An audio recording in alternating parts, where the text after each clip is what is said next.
तो आज का एक नया वीडियो अपडेट कर रहा हूँ। आज 28 फेब 2024, 28 फेब 2024, ठीक है। आज की ये जो वीडियो मैं अपडेट कर रहा हूँ, हालांकि एक सुबह में वीडियो मेरी आ चुकी है और अभी जो मैं बना रहा हूँ जस्ट कुछ बताने के लिए, समझ लीजिए कि नॉलेज देने के लिए, नॉलेज शेयर करने के लिए वीडियो बना रहा हूँ। इस वीडियो में मैं प्रैक्टिकल कुछ बातें जो मार्केट में चल रही है कॉइन्स इंडस्ट्री से रिलेटेड, ठीक है, चाहे वो ऑनलाइन से हो या ऑफलाइन से हो, कुछ ऐसी बातें जो मैं चाहता हूँ कि आप लोगों तक पहुँचनी चाहिए, आप लोगों को पता होनी चाहिए, ठीक है। तो वो बातें शेयर करना चाहूँगा। कुछ अच्छी भी है और कुछ ऐसी भी है जिससे अलर्ट रहना है, जिससे हमें समझना है कि भाई ये सिक्कों की दुनिया में जो कॉइन कलेक्शन का काम या नोट्स कलेक्शन का काम या सेलिंग बाइंग करने की कोई सोच रहा है, कलेक्शन के अलावा जैसे बाइंग सेलिंग भी होती है, बहुत सारे लोग करते हैं, तो उनको किस तरीके से करना चाहिए, ठीक है। ये सारी चीज़ें मैं आज आप लोगों को बताने वाला हूँ। आज कोई सेलिंग पर्पस की वीडियो नहीं है, बस ये सिक्के जो आप सामने रखे हुए देख रहे हैं, ये ऐसे ही मैंने आप लोगों को दिखाने के लिए रखे। जैसे मैंने आप लोगों को कल बताया था कि हैदराबाद मिंट के सिक्के मैं बाय करूँगा 1 रुपीज़ के स्मारक सिक्कों में। जैसे ये क्विट इंडिया मूवमेंट का आप एक सिक्का देख सकते हैं, इस टाइप की कंडीशन होगी तो मैं बाय करूँगा। ये भी कुछ मैं आप लोगों को बताने के लिए यहाँ पे रखा हूँ, ठीक है। फिर ये भी देख लीजिए आप, फूड फॉर द फ्यूचर वाला, ठीक है। ये लगभग ठीक कंडीशन है, बहुत ज़्यादा बुरी कंडीशन नहीं है, अच्छी कंडीशन है। और हैदराबाद मिंट से ये भी आप देख सकते हैं, इस टाइप का अगर रहेगा तो मैं आप लोगों से बाय कर सकता हूँ। फिर ये देखिए, ये FI का नहीं, 1 रुपीज़ का ही बता रहा हूँ, टूरिज़म वाला, ये भी हैदराबाद मिंट का ही है, ठीक है। इस टाइप की कंडीशन में भी ये चल जाएगा। तो और भी जो सिक्के मैंने आप लोगों को दिखाए थे, वो सिक्के अगर आप लोग, कुछ लोगों के मैसेज आए हैं, अगर आप लोग पास अवेलेबल हो चुके हैं स्मारक सिक्के हैदराबाद मिंट के 1 रुपीज़ के, जो 9 सिक्के मैंने दिखाए थे, तो उसका जो भी है फ़ोटो मुझे और क्वांटिटी के हिसाब से, जैसे कुछ सैंपल के साथ आप फ़ोटो मुझे भेजिए तो मैं आपको रिप्लाई दूंगा, ठीक है। तो बात ये है,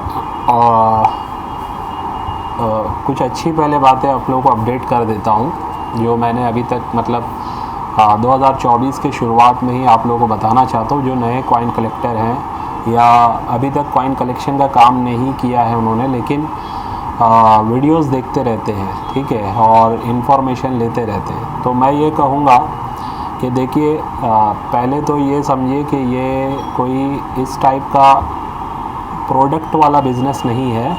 जैसे मिसाल के तौर पे ये एक पेन आप देख रहे हैं, ठीक है, ये एक तरीके का एक कंपनी बनाती है और ये एक प्रोडक्ट है, यानी इसकी मैन्युफैक्चरिंग होते रहती है। जब तक ये बिक रहा है इसकी मैन्युफैक्चरिंग होते रहेगी, ठीक है।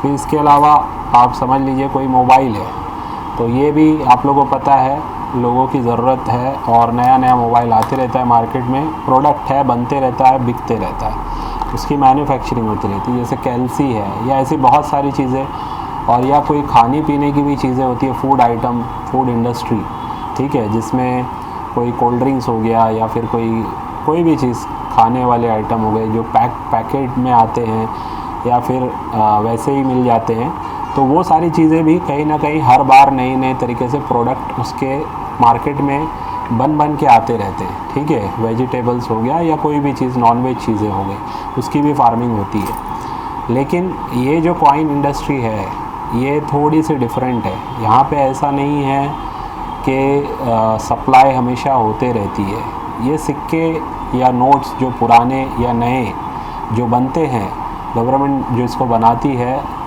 इंडिया की अगर हम बात करें हमारे देश की, तो जिसमें 4 टकसाल से भी हमारे ये कॉइन बनते हैं।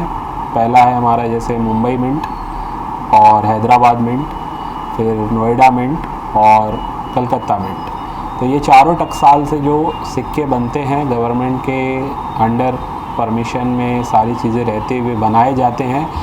पर्टिकुलर कॉइन्स का एक फाइनलाइजेशन होता है कि इतने ही कॉइन बनेंगे, ठीक है, पर्टिकुलर ईयर से, पर्टिकुलर मिंट से, ठीक है। जैसे अभी मान के चलिए, ये क्विट इंडिया मूवमेंट वाला जो अभी ये सिक्का है, ये 2 मिंट से बना हुआ है, ठीक है।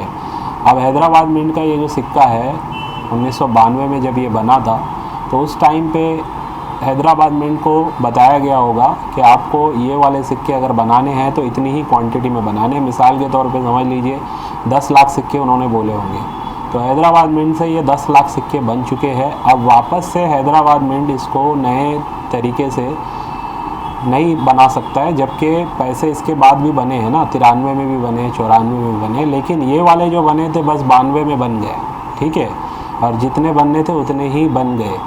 वैसे ही कोई भी सिक्का हो उसके पीछे यही लॉजिक है। अब जैसे आज़ादी का अमृत वाले जो सिक्के हैं ये 3 साल बने हैं, ठीक है, लेकिन फ़र्क देखिए 21 में जो बने हैं वो 21 के ही कहलाएंगे, 22 के जो है वो 22 के हैं, 23 के जो है 23 के। भले ही उस पर फ़ोटो सेम होगी लेकिन ईयर चेंज हो जाएगा, और जिस मिंट से बना है वो मिंट मार्क के हिसाब से आप उसको रिकग्नाइज़ कर पाओगे कि हाँ ये 21 में ये मिंट से 2 रुपया हैदराबाद मिंट से ही बना है, 22 में अलग अलग मिंट से बना है, तो उसमें मिंटेज फिर आप चेक करोगे कि कौन से मिंट से कितनी तादाद उसकी बनी है। तो लेकिन हर चीज़ की एक लिमिट है, ठीक है, भले ही चारों मिनट से बने और 3 साल से बने, या एक ही मिनट से बने 3 साल लगातार बने हैं। कोई कोई एक कॉइन की सीरीज़ होती है जो 10-10 साल तक बनती है, चलती है। जैसे अभी ये समझ लीजिए 1988 से बने थे मैप वाले सिक्के, 2007 तक बने थे, ठीक है, इसके ऊपर वीडियो भी आ चुका है। दिखने में सब सेम रहेंगे लेकिन ईयर वाइज अलग अलग है, मिनट वाइज अलग अलग है। तो जो 88 में बना है वो 88 का ही कहलाएगा, भले ही 2007 का भी आपको सेम दिखेगा। यहाँ पे रखा हुआ था एक सिक्का, मैं दिखा देता हूँ आपको। ये देखिए दिखने में दोनों सेम है ना। नॉर्मल जो नया पर्सन देखेगा बोलेगा यार ये मैप वाला ये भी सिक्का है, ये भी मैप वाला है ना, और 88 से 2007 तक बना हुआ है तो उससे उसका क्या लेना देना। लेकिन न्यूमिस्मेटिक फील्ड में इसमें लेना देना होता है।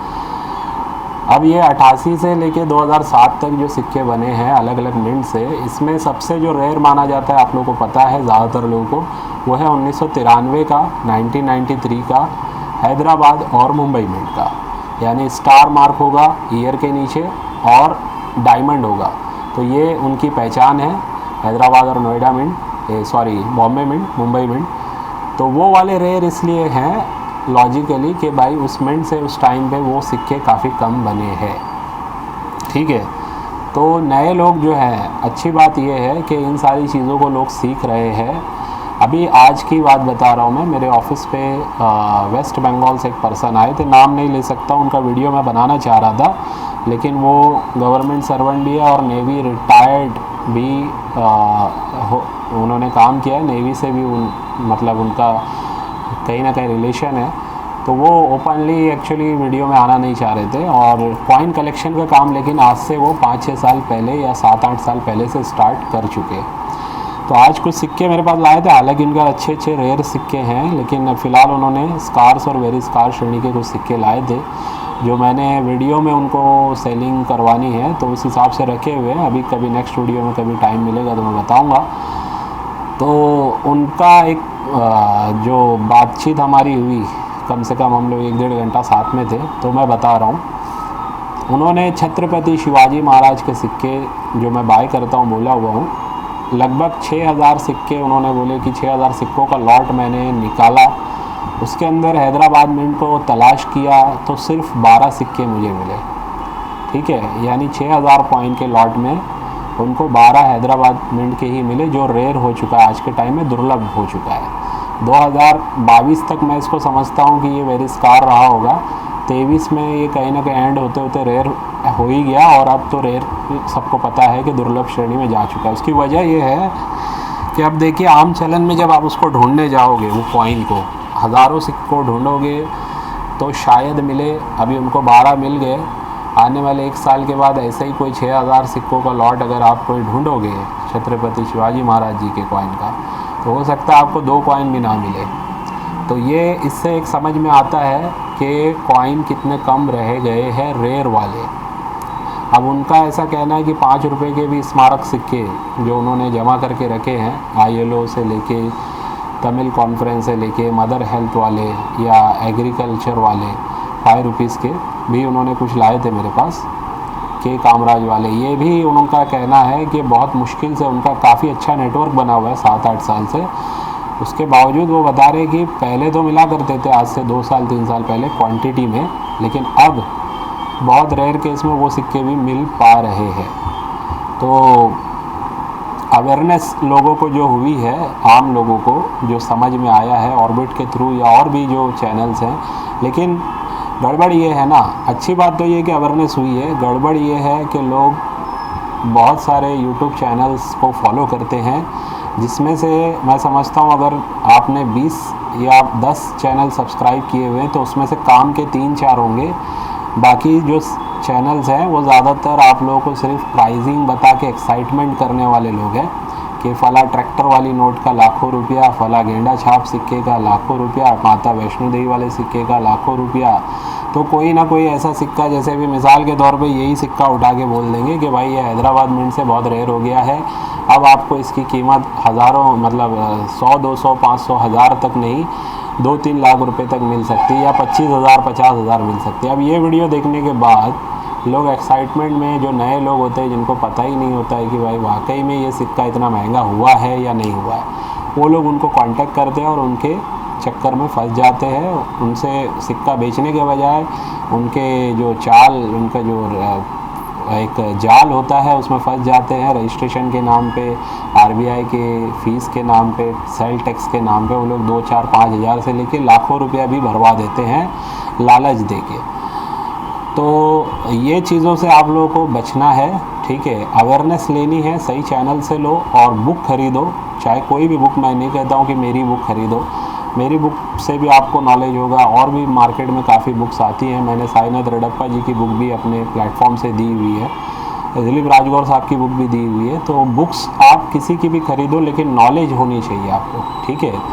तो जो लोग मेरे से सीख के आगे मेंबरशिप लेके प्रॉपरली काम कर रहे हैं, कॉइन का कलेक्शन कर रहे हैं, उनमें मैं कहूँगा क्वांटिटी, जैसे मान लीजिए आज मेरे पास अगर 300 मेंबर्स ज्वाइंट हुए हैं अभी तक, ठीक है, 2022 से लेके अभी 2024 स्टार्ट हो रहा है, तो 300 में से मैं समझता हूँ 10 लोग होंगे जो एक्टिवली कॉइन कलेक्शन का काम कर रहे हैं, यानी वो कलेक्शन भी कर रहे हैं और बाइंग सेलिंग भी कर रहे हैं।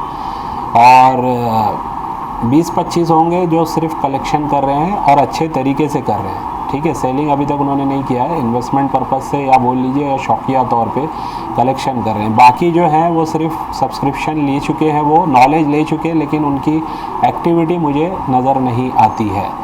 तो इससे ही यही डेटा से एनालाइज करके मैं बता रहा हूँ कि ज़्यादातर लोग जो है ना इस फील्ड को सिर्फ देखते हैं, समझते हैं, लेकिन आगे काम वर्क स्टार्ट नहीं करते या हॉबी को अपने एडॉप्ट नहीं करते हैं, ठीक है। इस हॉबी को समझते नहीं हैं कि क्या इसका बेनिफिट आगे चल के मिल सकता है।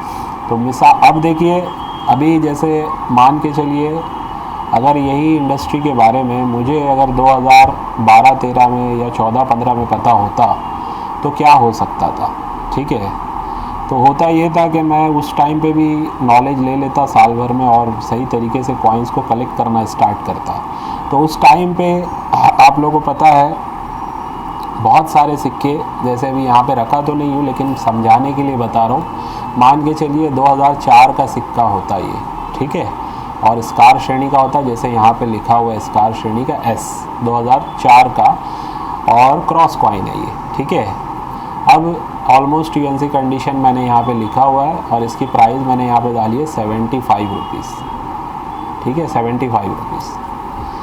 अगर ये 2004 का उस टाइम पे मुझे पता रहता कि इसकी मिंटेज भी लो है और इसकी कहीं ना कहीं स्कार श्रेणी में है, आगे डिमांड आ सकती है, तो 2005 में 2015-16 में या 17 में अगर मुझे पता होता तो वो टाइम पे अगर मैंने सही तरीके से नॉलेज लेके इन्वेस्टमेंट लाख रुपया भी अगर अच्छे अच्छे सिक्कों में किया होता तो आज वो लाख का मेरा कम से कम मतलब बता रहा हूँ मैं, नहीं भी तो कुछ 20 से 30 लाख रुपया हो जाता, ठीक है।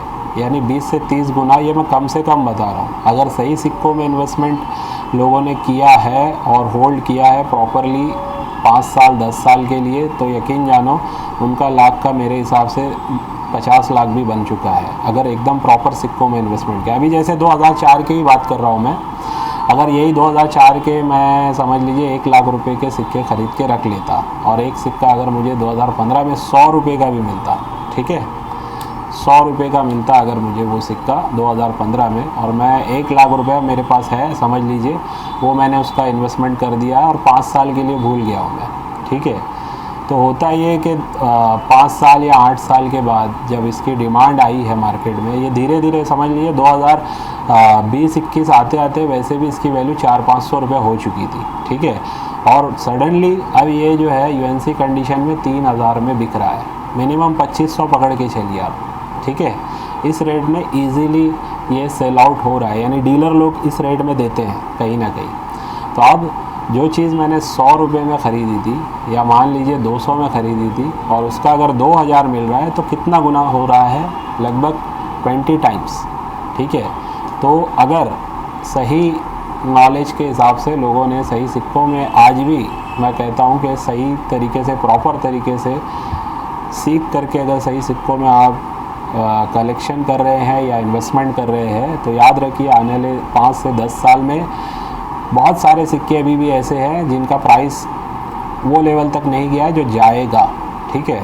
लेकिन अब इसका मतलब ये नहीं कि आप लोग बस भर भर के सिक्के, हर सिक्का ख़रीदते जाएं, क्योंकि अब मार्केट में ऐसे भी लोग यूट्यूब पे आ गए हैं, बस वो जा रहे हैं एक्स्ट्रा फाइन या वेरी फाइन कंडीशन के कॉइन्स एग्जीबिशन से उठाते हैं लोगों से 5 रुपये का 20-30 रुपये में, ठीक है। एग्जीबिशन में मोस्टली यही मैंने देखा है कि लोग जाते हैं जिनको नॉलेज नहीं होता, 5 रुपये का 20-30 रुपये भी अगर मिल रहा है तो वो बेच के आ जाते हैं, ठीक है। जबकि उसमें कुछ रेयर सिक्के भी हो सकते हैं। अब मान लीजिए यही जगत गुरु का आइडिया नहीं है, बेचने निकले हैं, वहाँ पे किसी ने बोल दिया 50 रुपया, तो बेच के आ जाएंगे। 30 रुपया बोल दिया तो भी वो ज़्यादा इधर उधर बात नहीं करेंगे, बेच के आ जाएंगे, ठीक है। अब वो सिक्का उठा के लोग यूट्यूब पे डालते हैं कि इसका प्राइस मतलब सस्ते में हमारे प्लेटफॉर्म से मिल रहा है बता करके, और 30-50 रुपये में ख़रीदा हुआ सिक्का फिर 100-150 में वो सेल आउट कर रहे हैं, ठीक है। अब इसमें गलत क्या है वो मैं बताना चाहता हूँ, ठीक है। सबसे पहली बात, ये सिक्का अभी देखिए यूएनसी कंडीशन में 700 से 800 रुपये में इसकी प्राइस है, एकदम ब्रिलियंट यूएनसी कंडीशन में 700 से 800 रुपये इसकी प्राइस है, जगत गुरु कॉपर निकल, ठीक है, कॉपर निकल। और इस कंडीशन में भी मेरे हिसाब से 300 से 400 रुपये इसकी प्राइस है, एक्स्ट्रा फाइन प्लस कंडीशन का ये कॉइन है, ठीक है। अब यही सिक्का बहुत से लोगों के पास होगा, यूज़ कंडीशन में रखा हुआ होगा, लेकिन ये कहीं ना कहीं वेरी स्कार श्रेणी का कम है। लेकिन लोग क्या करते हैं, जो एग्जीबिशन में कम भाव में ख़रीदते हैं ना, बाहर खड़े रह के, या स्टॉल लगा के भी बहुत सारे लोग हैं ऐसे जो कम भाव में ही, बहुत कम भाव में ख़रीदने की कोशिश करते हैं, ठीक है। तो जब वो चीज़ें आप उनको जाके बेचते हो, तो वो लोग क्या करते हैं कि सामने से फिर प्राइसिंग जो है, जो एक्चुअल उसकी कीमत होनी चाहिए वो कीमत में ना बेचते हुए नॉर्मल प्राइसिंग में बेच रहे हैं। मतलब कि अभी ये 400 का सिक्का हो सकता है कोई 200-150 में भी ऑफ़र करे, लेकिन वो पीस कितने होते हैं उनके पास, ये इम्पॉर्टेंट है, ठीक है।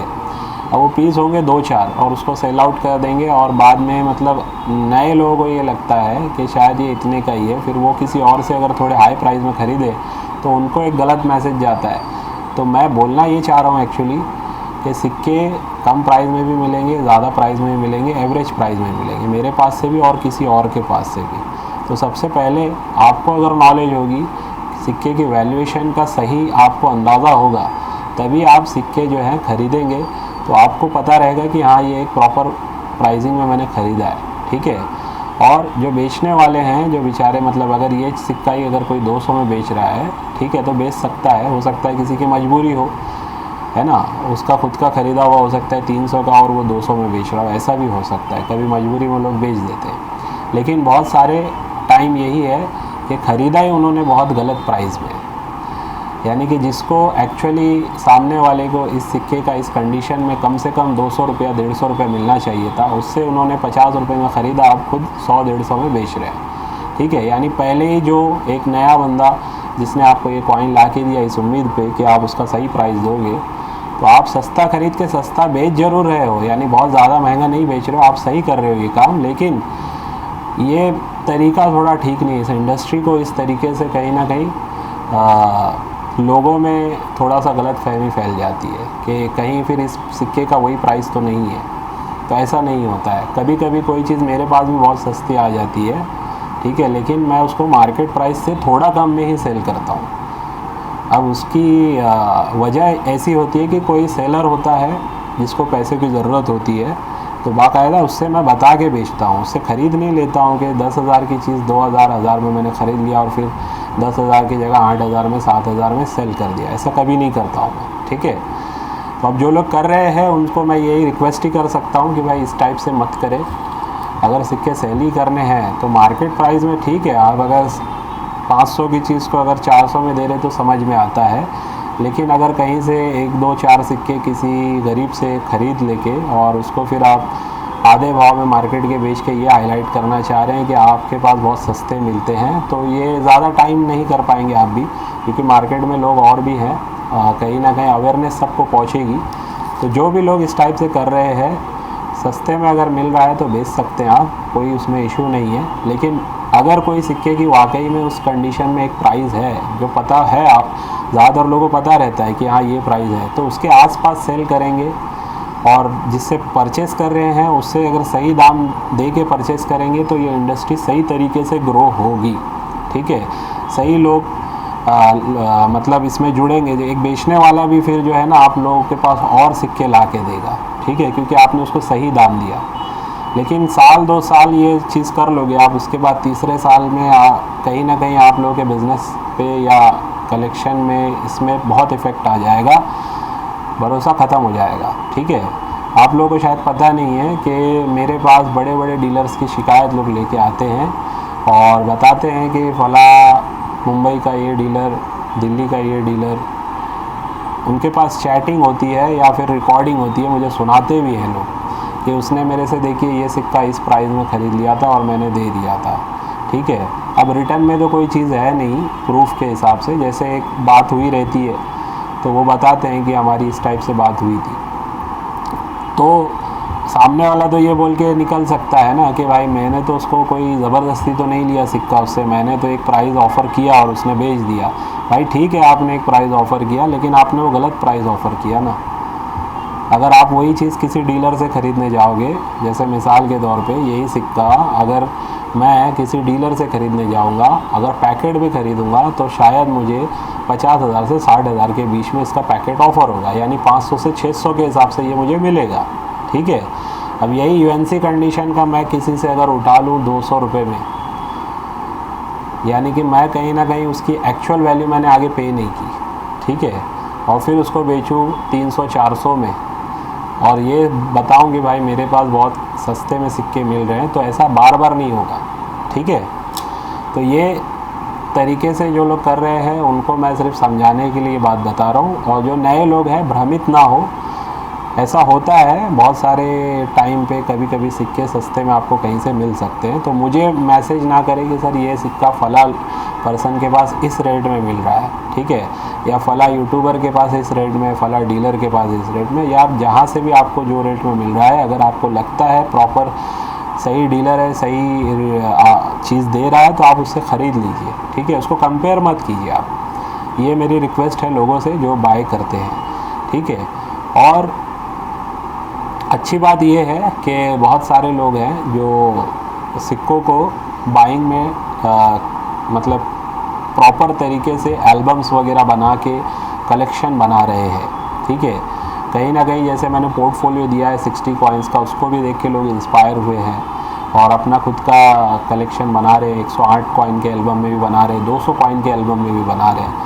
तो सिस्टमेटिक वे में अगर आप बना के रखोगे, उसको प्रिजर्व करके रखोगे, तो मैं खुद भी अभी एक चीज़ बाय बैक एश्योरेंस के साथ 200 कॉइन का एक एल्बम लॉन्च करने वाला हूँ, ठीक है। उसमें आपको बाय बैक एश्योरेंस यानी ऐसा वैसा नहीं, ये नहीं कि मतलब जैसे आपने दिया वापस आप मुझे दोगे, तो कुछ पैसा बढ़ा के पर्टिकुलर एक अमाउंट मैं बता दूंगा, एक परसेंट वाइज एक अमाउंट मैं बता दूंगा, उतना आपको बाय बैक एश्योरेंस सिर्फ और सिर्फ ऑर्बिट से मिलेगा, ठीक है। अब तक तो किसी ने स्टार्ट नहीं किया है, लेकिन मैं अभी वो स्टार्ट करने जा रहा हूँ। तो जो लोग मतलब उस टाइप का कलेक्शन एक साथ लेना चाहते हो और उनको एश्योरेंस हो कि भाई आज से आने वाले 3 से 5 साल के बाद मैं सेल करूँ, तो कम से कम ऑर्बिट पे जाऊंगा तो इतना अमाउंट तो मुझे मिल ही जाएगा। तो वो एश्योरेंस सिर्फ यहाँ पे हमारे प्लेटफॉर्म पे मिलने वाला है। कुछ टाइम बाद मैं वो मेरी एल्बम आप लोगों को दिखाऊंगा, और ज़्यादा नहीं, लिमिटेड लोगों को ही दूंगा। 200 कॉइन की एल्बम रहेगी, 5 लोगों को दूंगा, और 108 कॉइन की एल्बम रहेगी, वो 10 लोगों को दूंगा, लेकिन बाय बैक एश्योरेंस के साथ, ठीक है। तो अब ये है कि जो सिक्कों का रेट्स है वो जो बढ़ रहा है मार्केट में, या बढ़ा के दिखाया जा रहा है कुछ कुछ यूट्यूब चैनल्स या फेसबुक पे, तो सबका एक जैसा नहीं रहेगा, सबका अपना अपना एनालिसिस है, प्रोडक्ट नहीं है ये, ठीक है, ये बात का ध्यान रखना है। तो जिससे भी आप वीडियो देखते हैं या किसी का फेसबुक का पोस्ट देखते हैं, तो उसके बाद आपको दूसरे से कंपेयर करने के बजाय दिमाग खुद का चलाना है, मार्केट से अपडेटेड रहना है। यूट्यूब के वीडियोस देखो आप, चैनल्स प्रॉपर जो हैं उनकी जो प्राइसिंग आती है उसको भी समझो, बुक की प्राइसिंग देखो, और मार्केट में जो लोग सेलिंग का काम कर रहे हैं उनसे भी आप प्राइसिंग निकाल के फिर आप एक अपना अंदाज़ा लगाओ कि हाँ ये 100-200 का फ़र्क तो चल जाता है। अगर 1500-1000 वाला आइटम है तो किसी के पास 100 रुपये ज़्यादा मिलेगा, किसी के पास 100-200 कम में मिलेगा, ठीक है। लेकिन बहुत ज़्यादा डिफरेंस है तो वहाँ पे आपको फिर समझना है कि ये एक आध दो पीस की बात है या फिर मिल ही रहा है इतने पैसे में, ठीक है। तो ये कुछ बातें हैं जो आप लोगों को सीखनी है, समझनी है। ऑर्बिट से जुड़े हुए लोग जो हैं, ख़ास करके उनके लिए मैं ये कंटेंट बना रहा हूँ। नए लोग तो देखते ही हैं, और ज़्यादातर लोगों का देखने का जो इंटरेस्ट है वो है ट्रैक्टर वाली नोट और उसके आगे लिखा हो अब ये ट्रैक्टर वाली नोट मैं ख़रीदूँगा आपसे 50,000 में या 5 लाख में, इस टाइप से जो लिखा हुआ रहता है उसको तुरंत नए लोग देख लेते हैं। 1-2 बार 3 बार नहीं, कई बार, मतलब वीडियो इस टाइप की आती है और उसको देखते रहते हैं लोग, ठीक है। वो चीज़ उनको ऐसा पता नहीं क्या फीलिंग देती है कि बहरहाल ठीक है, पैसे का सबको ज़रूरत है, सबको नीड है, लेकिन यार पुराने सिक्के या पुराने नोट सिर्फ पुराना होने से नहीं बिकते हैं, दुर्लभ होने चाहिए, रेयर होने चाहिए। उसकी बहुत सारी वजह होती है, उसको सीखना है, समझना है आपको, ठीक है। कुछ कॉइन मिंटेज की वजह से, यानी कि कम छपे हुए हैं, इस वजह से दुर्लभ हो जाते हैं। कुछ एरर की वजह से, यानी उसमें कुछ कटिंग एरर आ गया है, कुछ लाकी एरर आ गया है, रोटेशन एरर आ गया है, अलग अलग टाइप के एरर होते हैं, उस वजह से रेयर हो जाते हैं। कुछ कॉइन OMS टाइप के होते हैं, यानी अदर मेटल स्ट्राइक होता है, बनने थे स्टील में बन गए कॉपर निकल पे, या बनने थे कॉपर निकल में बन गए स्टील में, या एल्यूमिनियम में बनने थे बन गए स्टील में। इस टाइप के जो मेटल का फ़र्क हो जाता है किसी किसी कॉइन पे ढलाई के टाइम में, तो वो भी कहीं ना कहीं दुर्लभ हो जाते हैं इस वजह से, ठीक है। कुछ म्यूल हो जाते हैं, एक सिक्के की डाई दूसरे सिक्के पे लग जाती है, जिस वजह से वो गलती की वजह से भी वो सिक्का म्यूल कैटेगरी में चला जाता है, जिसकी वजह से उसकी प्राइस बढ़ जाती है, ठीक है। ऐसे ही नोट्स में भी म्यूल नोट्स आती है, स्टार वाली कुछ नोट्स होती है जो काफ़ी महंगी बिकती है, ठीक है। अलग अलग एरर्स की नोट्स आती है, या फैंसी नंबर में आपको जानना पड़ेगा, सिर्फ पुरानी नोट होने से नहीं बिकेगी हाई प्राइस में, उसमें फैंसी नंबर होना चाहिए। जैसे 7786 सुपर फैंसी नंबर माना जाता है, फिर 786 के साथ 111, 222 इस टाइप के अगर नंबर है तो वो सुपर फैंसी नंबर माना जाता है, या 000 वाला है, या मतलब 10 लाख सीरीज़ है, 999 ऐसे पूरे 6 नंबर है, तो ये सब नंबर अच्छे माने जाते हैं। फिर उसके साथ देखा जाता है कि कौन सी नोट में ये नंबर आया है।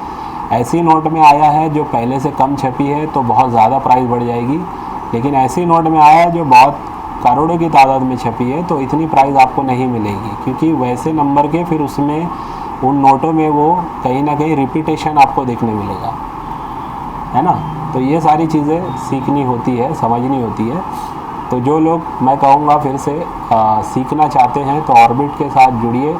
सिर्फ 1200 रुपये में ये जो नॉलेज आपको मिलती है ना, ये बुक मैं आपको देता हूँ, ठीक है। आपने बहुत सारी जगह पे पैसा खर्चा किया होगा, लेकिन अगर मेंबरशिप लेके ये बुक लेते हैं दोनों ही वर्जन में, हिंदी और इंग्लिश, तो एटलीस्ट आपको लाखों की नॉलेज घर बैठे मिल जाएगी, बुक के ज़रिए भी और हमारे यूट्यूब चैनल के ज़रिए भी। और मेंबरशिप बनने के बाद, आप मेंबर बनने के बाद हमारे साथ जब जुड़ते हैं तो कहीं ना कहीं व्हाट्सएप पे आपको एक फैसिलिटी मिल जाती है, कनेक्टेड होते हैं तो मुझसे आप अपने सिक्के बिकवाना चाहें तो बिकवा सकते हैं। मैं बहुत सारे सिक्के ख़रीदता रहता हूँ, बेचता रहता हूँ, ठीक है। बहुत सारे मेंबर्स के सिक्के हमने बिकवाए हैं, किसी के हज़ारों के तो किसी के लाखों के, ठीक है। तो जिसका जैसा अच्छा कलेक्शन रहा हमने बाय भी किया है और बाय करके सेल भी करवा के दिया है। तो ये हेल्प भी आप लोगों को मिलती है, और ख़ुद भी आप अपना किस तरीके से एक नेटवर्क बनाना चाहते हैं वो सारी चीज़ें मैं गाइड कर सकता हूँ। तो ये कुछ बातें हैं जो नए लोग जो हैं और या ऑर्बिट के साथ जुड़ भी चुके हैं उनके लिए जानना ज़रूरी है। और अब जो बुक है 2024 में किसी की भी बुक अभी तक आई नहीं है, ठीक है। तो जब भी आएगी अपडेट मिल जाएगा। बहुत से लोग मुझे मैसेज कर रहे हैं 2024 की बुक चाहिए, 2024 की। मेरी खुद की बुक भी लेट आती है। देखिए मेरी जो बुक मैं निकालूंगा ना तो लेट इसलिए भी होती है, अभी जैसे ये वाली नवंबर में हमने निकाली थी 2023 की। तो मेरा ऐसा मानना है कि ईयर जब ख़त्म होने लगे उस पीरियड में एटलीस्ट 6-7 महीने तो गुजर जाने चाहिए, ठीक है। उसके बाद मैं उस ईयर का एक प्राइसिंग इस बुक में दे सकता हूँ। जैसे ही ईयर शुरू होगा, जैसे 2024 अभी फेब चल रहा है, लोग जनवरी से ही बोलना स्टार्ट कर दिए कि सर 2024 की बुक कब आ रही है। तो भाई 2024 अभी शुरू हुआ है और आज की प्राइस में अगर डाल दूँ तो 24 का एंड होते होते प्राइसिंग में काफ़ी फ़र्क आ जाएगा। तो इसके लिए मेरा सोचना है कि जितना एंड हो सके एटलीस्ट अगस्त सितंबर के मंथ तक अगर मैं बुक निकालूँ तो एक ईयर का 60-70% डेटा हमारे पास रहता है। तो वो कहीं ना कहीं डेटा फिर मैच करता है प्राइसिंग से, ठीक है। तो ये इन्फॉर्मेशन देनी थी आप लोगों को। तो उम्मीद है आज की वीडियो से भी आप लोगों को बहुत कुछ सीखने समझने मिला होगा। बस आज की वीडियो को यहीं पे एंड करता हूँ। बाय।